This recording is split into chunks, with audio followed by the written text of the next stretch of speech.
The test is in 4 parts: Part 1, Part 2, Part 3, and Part 4. Now look at Part 1. Part 1.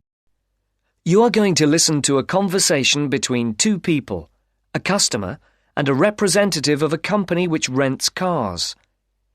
There are 3 alternative answers, A, B, and C, for each question. Decide which alternative is the most suitable answer and circle the appropriate letter. First, you have some time to look at questions 1 to 6.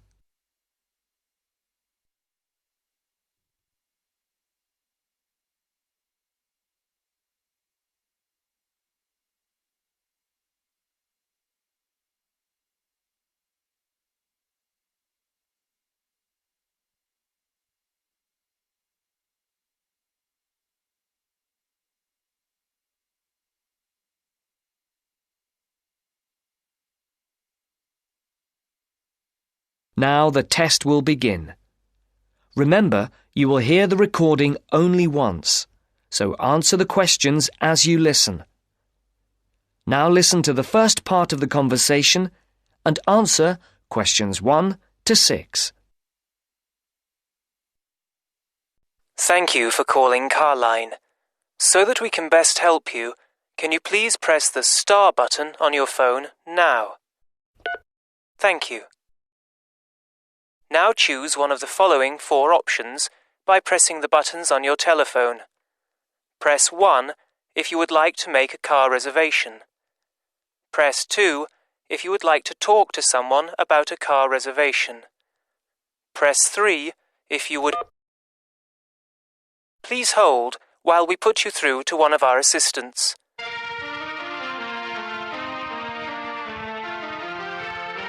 Good morning, Melanie speaking. How can I help you? My name is Mr. Maxine, and I booked a car several days ago to be picked up from Heathrow Airport in London, and I'd like to change the booking. I see. Have you got a reference? Yes, I have it here somewhere on a piece of paper. Here it is. It's A for Alpha, C for Charlie, F for Foxtrot, Y for... Yeah. Yes. The number 15, 15, A for Alpha, and G for Go. Let's see. Can I just check that? ACFY15AG. Yes. Mr. John Maxine. Yes, that's it. Okay, so how can I help you? I booked a car for 3 days from this Friday at 6 p.m. to Monday at 6 p.m. Yes, a manual. I'd like to change it for a larger car and an automatic rather than a manual. And I'd also like to book it for 5 rather than 3 days. Okay, let's have a look. We have an estate which is automatic. Yes, that would be perfect. There is a difference in price, though.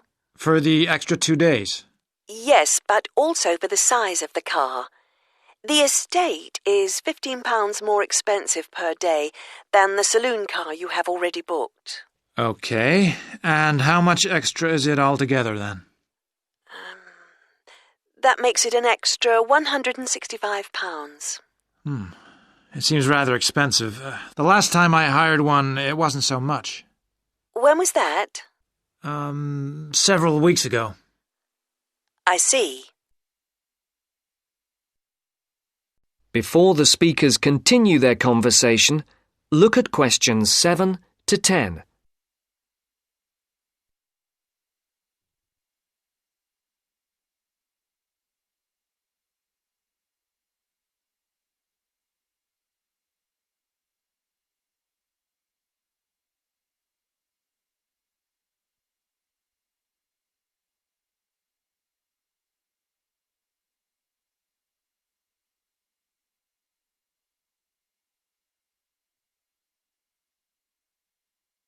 As you listen to the rest of the dialogue, complete the numbered spaces 7 to 10. Write no more than 2 words or a number for each space. Well, it's basically because the rates change daily according to the cars available. The estate is the last automatic we have for hire for that period. We have a manual estate, which is cheaper, if that would help. No, it has to be an automatic. OK. Shall I debit your card for the extra £165?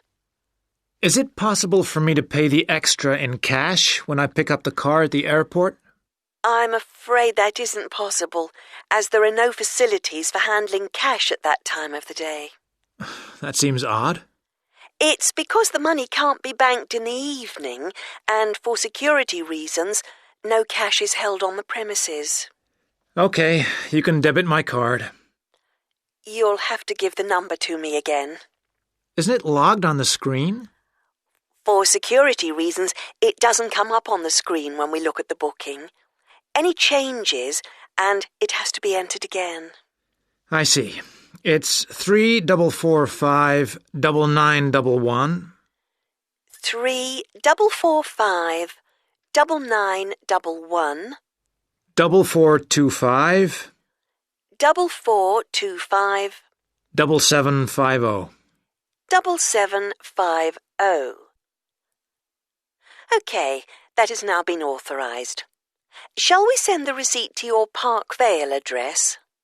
Yes, number 40. Is there anything else I can help you with, Mr. Maxine? No, nothing else, thank you. Have a nice trip. Thank you. Goodbye. That is the end of part 1. You now have half a minute to check your answers.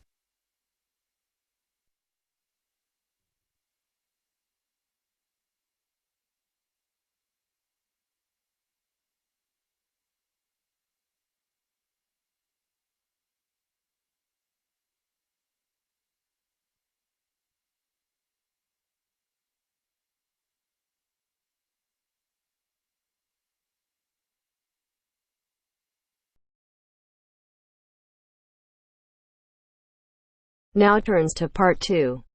Part 2. You are going to listen to a talk about au pairs in the UK. First, you have some time to look at questions 11 to 15.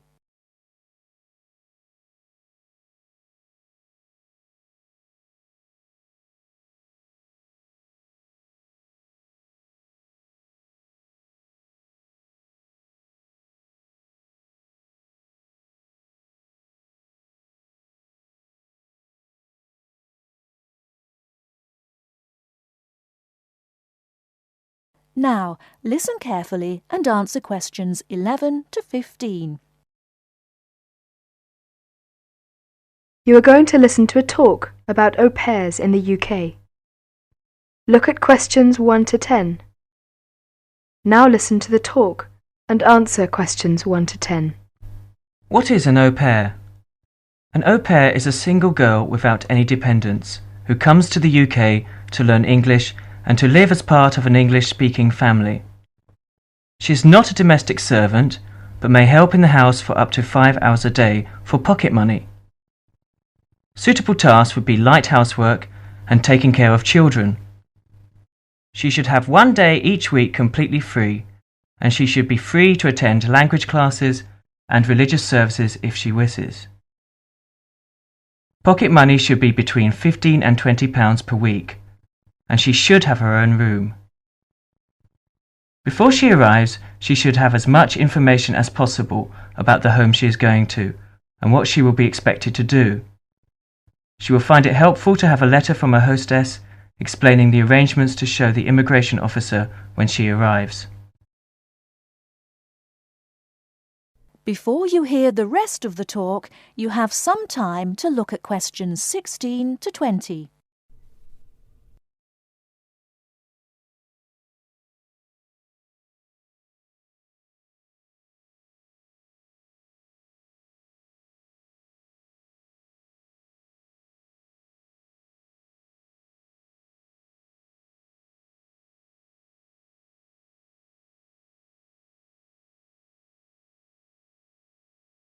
Now listen and answer questions 16 to 20.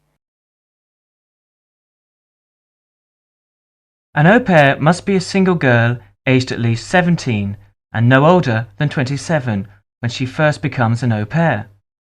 She must be a national of a Western European country, which includes Malta, Cyprus, and Turkey.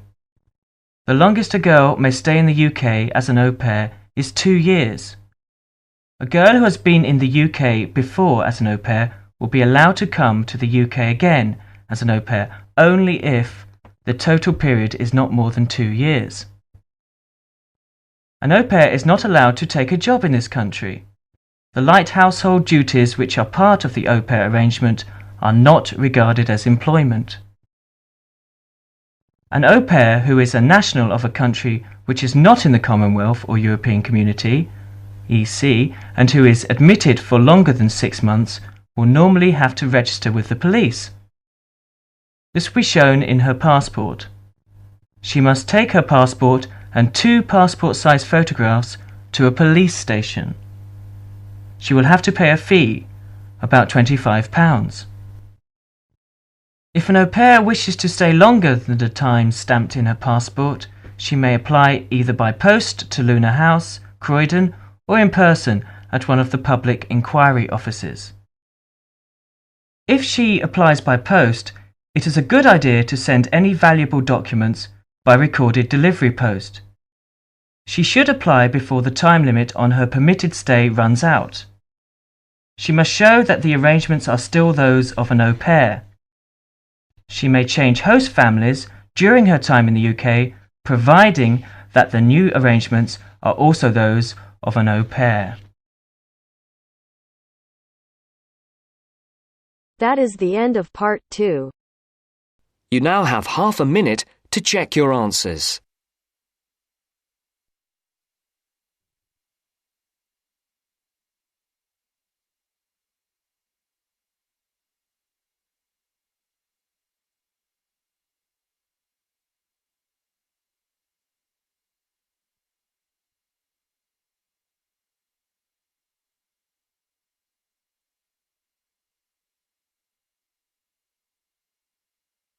Now turns to part 3.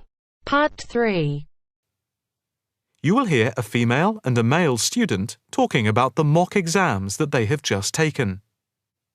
First, you have some time to look at questions 21 to 25.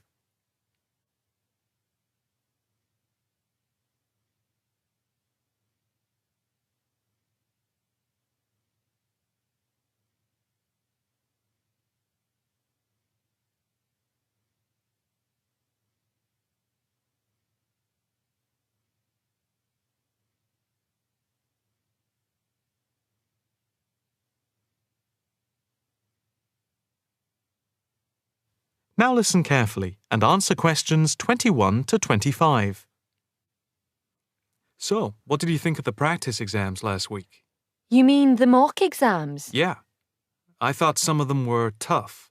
They were certainly hard and generally they were very long. Yeah, they were spread over a whole week, which made it impossible to relax. Exactly. But what did you think of each test? Of the 7 exams we did, the least enjoyable for me were the 2 3-hour essay papers. Why didn't you like the essay papers? I'm not particularly good at writing things down like that in a short space of time. And I don't think it's a good way of testing our theoretical knowledge of medicine. I'm the opposite, I'm afraid. I'm much better in the written essay exams than the other types of tests. But what about the 2 multiple choice exam papers in basic science and anatomy? They weren't too bad. If you didn't know the answer, all you had to do was guess. That's okay, but I never feel comfortable with guessing.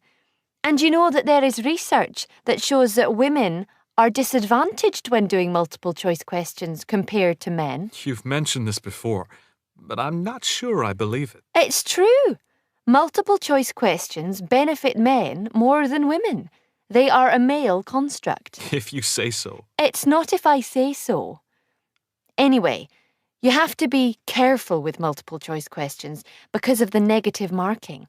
That can really bring the score down if you keep guessing and get all of the guesses wrong. It's double negative. Yeah, that is a danger. What about the role play?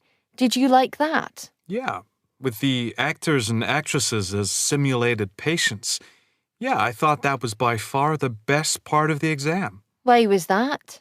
What I liked about it was during the 24 test stations, we had a chance to show what we know about communicating with patients and show our practical medical knowledge, etc. Yes, I think I agree with you there.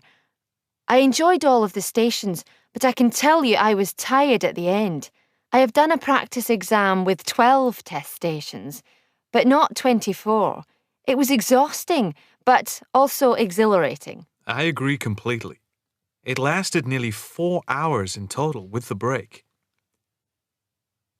Before you hear the rest of the conversation, you have some time to look at questions 26 to 30.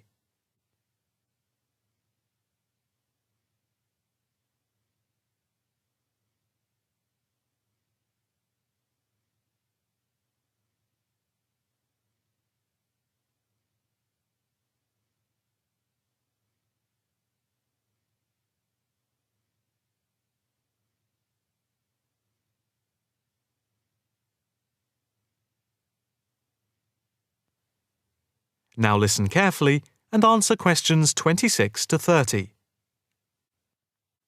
What did you think of the other two exams? The two problem-solving tests?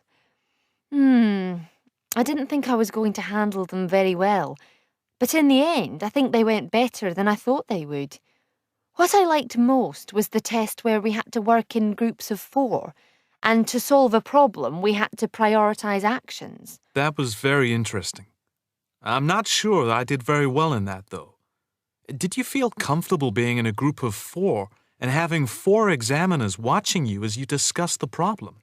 We did practice it several times before. You learn to forget that someone is watching you. But some people are better at speaking in group situations like that, and they get the best marks. The test doesn't just assess whether people can talk a lot. It's about showing you can listen, organise your thoughts, and then show you can be part of a team, allowing other people to speak. Well, we'll have to see how it goes. When do the results of the mocks come out? They said next week, and then it's the finals 2 weeks later. Yeah, we've got that to look forward to.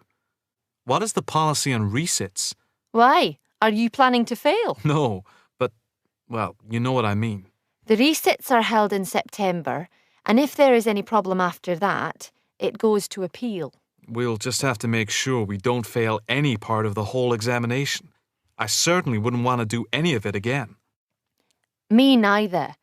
It's hard when you are not allowed to fail any of the exams. I bet they don't have that policy in any other subject. Probably not. That is the end of part 3. You now have half a minute to check your answers.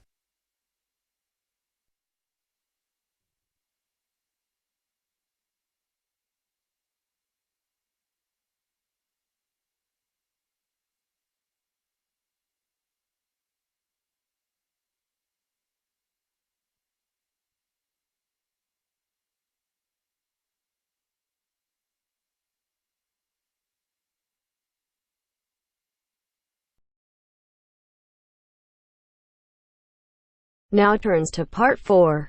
Part 4. You will hear a lecture about customer psychology. First, you have some time to look at questions 31 to 40.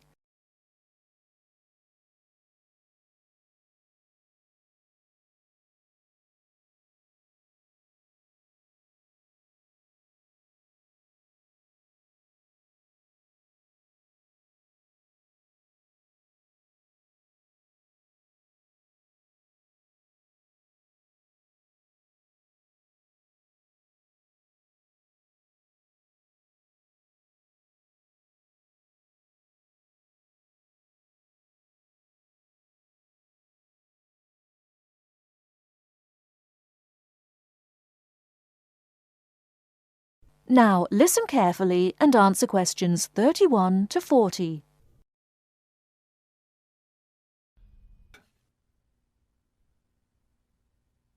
An understanding of customer psychology is an invaluable aid for retailers looking for ways to increase sales. Much can be done to the store environment to encourage shoppers to linger longer and spend more money. The first aspect to consider is the physical organisation of the store. Placement of merchandise has a great deal of influence on what customers buy. For example, a common practice among retailers is to place the store's best-selling merchandise near the back of the store. In order to get to these popular items from the front entrance, customers have to walk down aisles filled with merchandise that they might not see otherwise. Carpets are also used to direct customers through particular areas of the store. Retailers choose carpets not only for their decorative or comfort value, but also because lines or other types of patterns in the carpets can subtly guide shoppers in certain directions. Besides encouraging shoppers to go to certain areas of the store, retailers also want to keep them in the store longer. One way to do this is to provide comfortable seating throughout the store, but not too close to the doors. This gives customers a chance to rest and then continue shopping. Retailers can do a number of things to create a pleasant atmosphere in the store, thereby encouraging more purchases. Music is commonly used, not as entertainment, but as a calming influence. It can slow the customer's pace through the store, making them spend more time shopping and consequentially making more purchases. Scents are also used in various ways. Everyone has had the experience of being drawn into a bakery by the smell of fresh bread.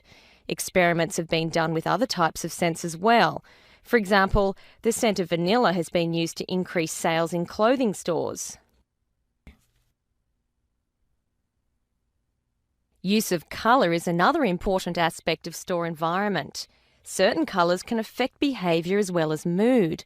Light purple, for example, has been found to have an interesting effect on customer behaviour. People shopping in an environment where light purple is the predominating colour seem to spend money more than shoppers in other environments. Orange is a colour that's often used in fast food restaurants. It encourages customers to leave faster, making room for the next group of diners.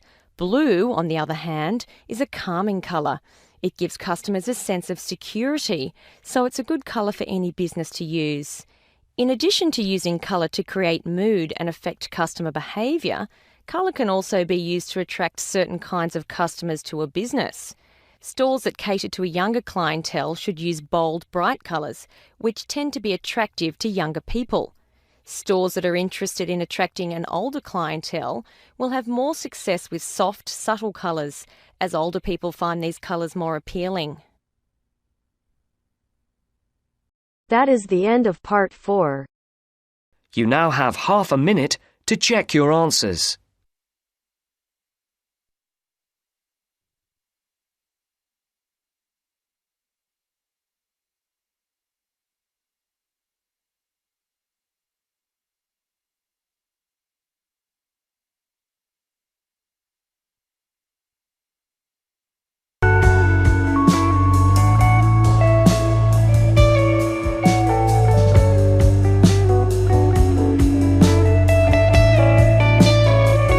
That is the end of the test.